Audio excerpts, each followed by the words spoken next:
எல்லாருக்கும் வணக்கம். இப்போ ஒரு சில நாட்களுக்கு முன்னாடி பார்த்தீங்கன்னா, தாவேகா கட்சி நிர்வாகிகள், முதலமைச்சர் விஜய் மற்றும் மந்திரிகள், எம்எல்ஏக்கள் எல்லாரும் சேர்ந்து ஒரு மாரத்தான் நடத்துனாங்க. அதாவது ஸ்டார்ட் ரன் ஸ்டாப் ட்ரக்ஸ் அப்படின்னு சொல்லி ஒரு நல்ல விஷயந்தான் அது. அதை செயல்படுத்தினாங்க. ஆனால் பார்த்தீங்கன்னா, அது கிட்டத்தட்ட ஒரு விளம்பர அரசியல் மாதிரி தான் கொண்டு போயிட்டு இருக்கு.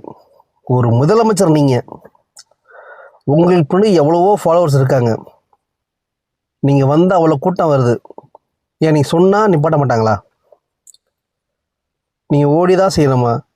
உங்களை ஓட்டு போட்டதில் கிட்டத்தட்ட பாதிக்கு மேற்பட்ட இளைஞர்கள், அந்த பாதிக்கு மேற்பட்ட இளைஞர்கள் தான் இன்றைக்கி ட்ரக்ஸுக்கு அடிமையாகி கஞ்சா போதைன்னு போய்கிட்டு இருக்காங்க. ஒரு நீங்கள் சொன்னால் கேட்பாங்களா? நீங்கள் ஒரு அறிக்கை விட வேண்டியதானே?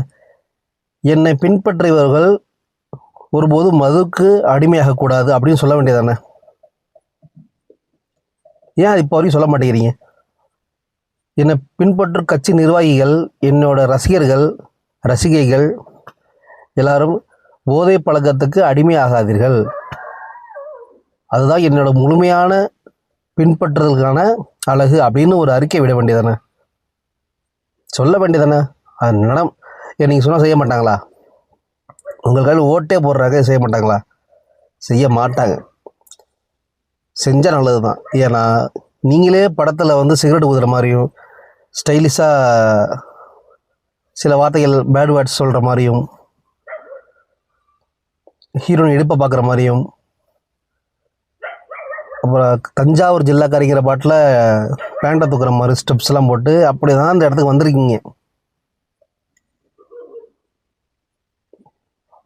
ஆனால் இப்போ அப்படி இல்லை. அரசியல் குறித்து முதலமைச்சர் ஆகிட்டீங்கிறப்ப தயவு செஞ்சு இந்த விளம்பர அரசியலை விட்டுட்டு, இந்த கையை கட்டி ரோட்டில் ஓடுறது அந்த மாதிரி விளம்பர அரசியலை விட்டுட்டு ஒரு ஆக்கப்பூர்வமான அரசியல் செயல்படுத்துங்க.